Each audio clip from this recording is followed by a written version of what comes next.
what's going on right now. Firstly, I'm using a device that is not mine. Secondly, I am not used to going live on anything, so I'm sorry if it looks like shit and it sounds like shit and the content is shit.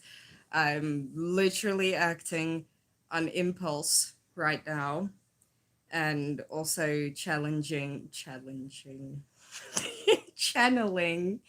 my friend, struggling writer, who, if I'm not mistaken, exclusively publishes live videos on YouTube.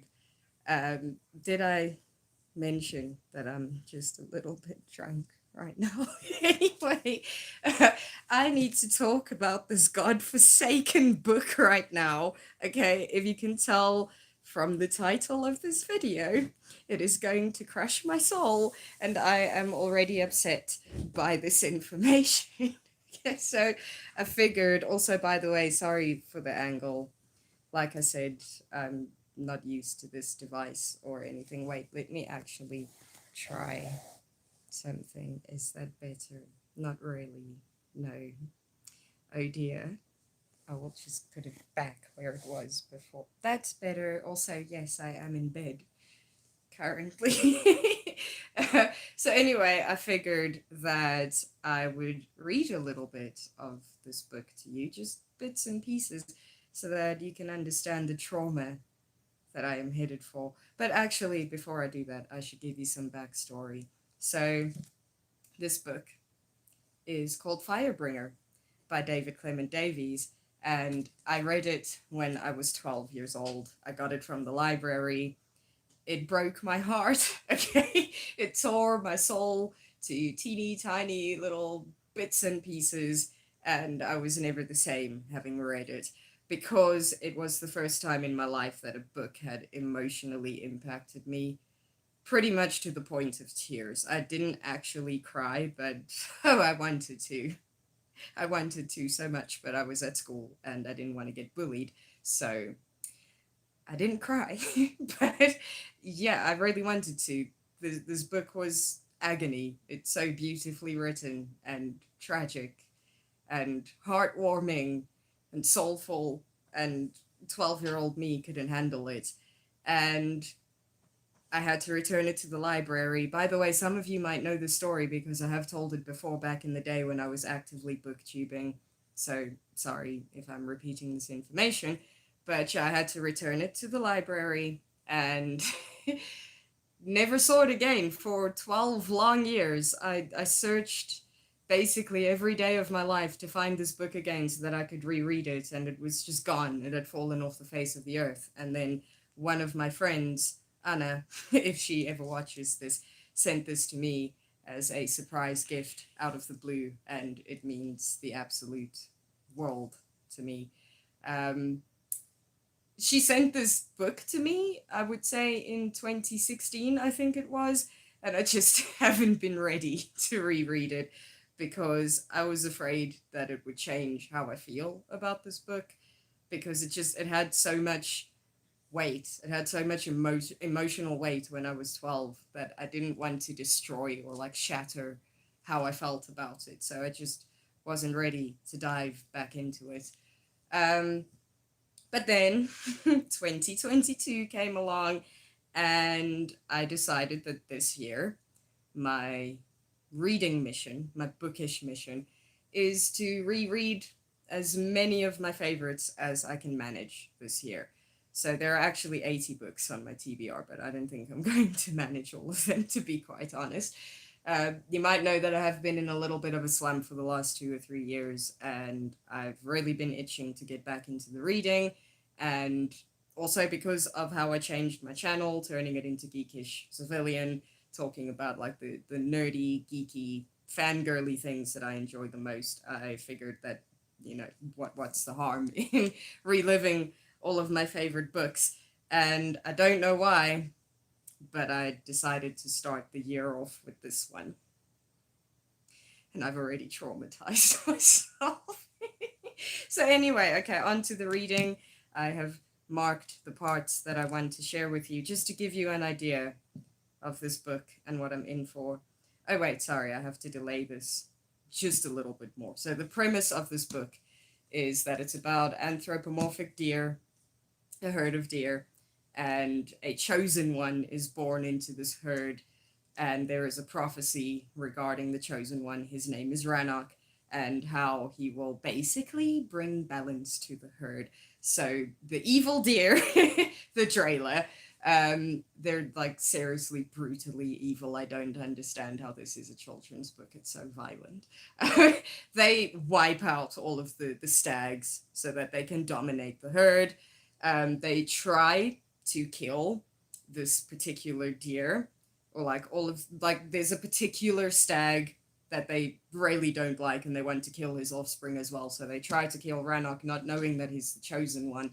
But they manage to do a bamboozle, and Rannoch lives. But yeah, it changes the herd, and yeah, because he is born with the mark of the chosen one, his life is in danger.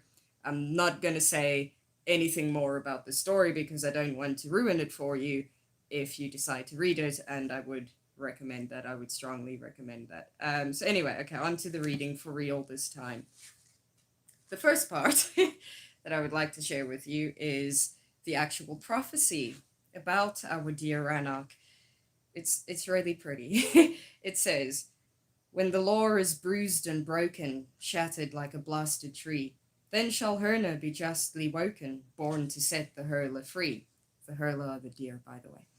"On his brow a leaf of oaken, changeling child shall be his fate, understanding words strange spoken, chased by anger, fear, and hate. He shall flee o'er hill and hither, and shall go where no deer can, knowing secrets dark till error, till his need shall summon man. Air and water, earth and fire, all shall ease his bitter pain, till the elements conspire to restore the island chain. First the highland grass shall flower, as he quests through wind and snow, then he breaks an ancient power, and returns to face his woe. When the Lord of Lies upbraids him, then his wrath shall cloak the sun, and the hurler's foe shall aid him to confront the evil one. Sacrifice shall be his meaning, he the darkest secret learn, truths of beast and man revealing, touching on the heart of Herne. Oh, it is Herne, not Herne. Okay. Fawn of moonlight, ever after, so shall all the hurler sing, for his days shall herald laughter, born a healer and a king. So, like, that's pretty cool, right? On to the second part that I want to read to you. Okay, this is a little bit spoilerish, just a teeny tiny little bit spoilerish, but it's when his mark is discovered by his friends. I'm just gonna read, but my heart exploded when I read this part. It's so adorable. Okay, so it says, "Rannoch suddenly realized why his mother had put him through the ritual of the berries, but he was too bewildered to speak. Bangfoot was the first to pluck up his courage. Bracken, why must he cover it up?" Bracken looked down at Bangfoot and tried to smile. "Because, my dear, times are bad in the herd right now. So it's best, that's all. It's a special mark, and some deer might not like it. They might be jealous." "Do you mean the Drayla?" whispered Tane.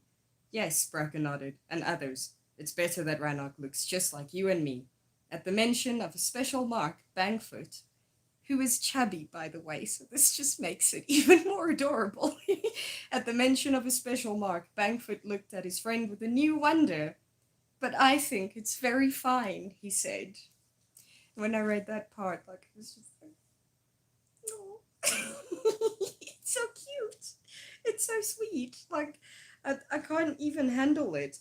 Anyway, so we're getting closer to where I am currently in the book. This part I just think is really, like, written really, really well. Like, holy shit. Anyway, so it says, "Try to get some sleep, Rannoch," said Bracken softly in the night. The deer had settled at the bottom of a meadow well away from the crofters. "Mama," whispered Rannoch as he nestled by her side. "What is man?" Bracken looked into her calf's eyes. "Man? Man is something you must always fear." "But why must I fear him?" asked Rannoch. "Because, my little one," she said, remembering the law taught to her when she was a young fawn, Man is cruel and cold. He eats up everything he touches. He enslaves Lara and breaks the laws of the forest. Because Rannoch, he is the only creature that hunts without need. So, yeah, there's that. We'll all be ashamed of ourselves now, I'm just saying. And then on to the very last part that I want to read right now. I literally just read it, and it's what made me want to stream this. um, Fair warning, this is probably also just a teeny tiny little bit of a spoiler, like a kind of vague spoiler. But yeah, it says, "Go on," said Score, who was listening closely now. "Well, this is the really odd part," said Gnarl. He suddenly said, "If they only knew about Bracken's dead fawn, poor little thing." And then he started chuckling again. Score stopped in his tracks. He was thinking back. He was summoning back that night by the stream. He could see Elowen in his mind now, standing in front of him, moving slowly aside to reveal the dead fawn. Sigor had always thought there had been something slightly strange about that, about the triumph in her eyes, something subtly wrong. Then her sudden, passionate desire to protect Bracken and the calf by the trees. "Quickly," cried Score, his mind flaming. "Bring Blindweed to me, and fetch some of the Drayla. I'll meet you by the rock, and tell the Drayla to sharpen their antlers." How is this a children's book? "What are you going to do?" "Question Blindweed, of course," cried Score, as he set off at a run, "and find out what he means about the dead fawn." But as Score ran, he had already guessed. So, yeah, that might not make sense, but I don't want to ruin the plot for you, but just like that part with the deer sharpening the antlers and getting ready to interrogate another stag. It's a little bit traumatic. Actually, also, I kind of forgot about one other part that I think was just beautifully written. It was a couple of pages back. Yeah, okay. This is legit the last thing I'll read. It says, "I was wondering about Rannoch. He's all right, Elowen, I'm sure of it. But they haven't given up searching." "No, but they found nothing either." "He'll be nearly 2 by now," said Elowen wistfully, gazing out across the grazing herd. "I wonder if he's growing up to be like Brecken. Brecken, I don't know how you pronounce that. A fine little outrider. I miss them, Blindweed, but at least I can believe that Rannoch is still alive. Brecken will never come back. Never." Now, do you understand the title of this video? Okay, this book broke my heart when I was 12, and oh, it's gonna break it again. And yeah, that's pretty much all that I wanted to say. I'm sorry for the randomness of this. I just wanted to share this just before I end off. Maybe, perhaps it probably won't be streams, but maybe this will become a thing on this channel where I drink beer and talk about books. I would like that very much. I don't know how well that would do, but that's what I do.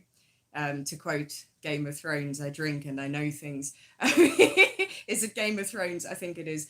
And then the other thing that I wanted to say, 2 more things that I wanted to say. Number 1, I've actually really been getting into TikTok lately. There aren't that many videos up on my feed, but if you would care to check them out, that would be greatly appreciated. It's at Rainbow Sky Child. And then the very last thing that I wanted to say is just shout out to Struggling Writer. I get it now.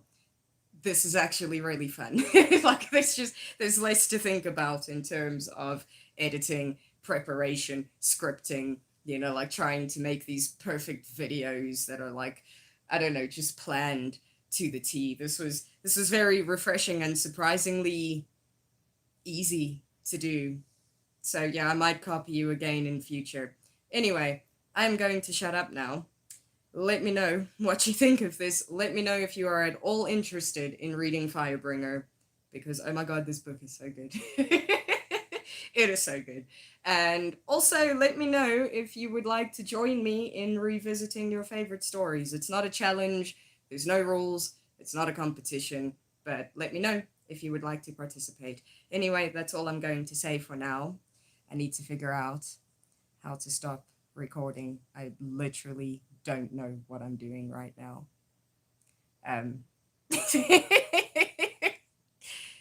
Help. I don't know what I'm doing. How do I end this video? Do I press the X? Oh, there we go. It's asking if I want to stop streaming now. Okay, so that's all from me. I will see you sometime soon. I'm gonna shut up now. Bye. That was actually fun. I'm not gonna lie.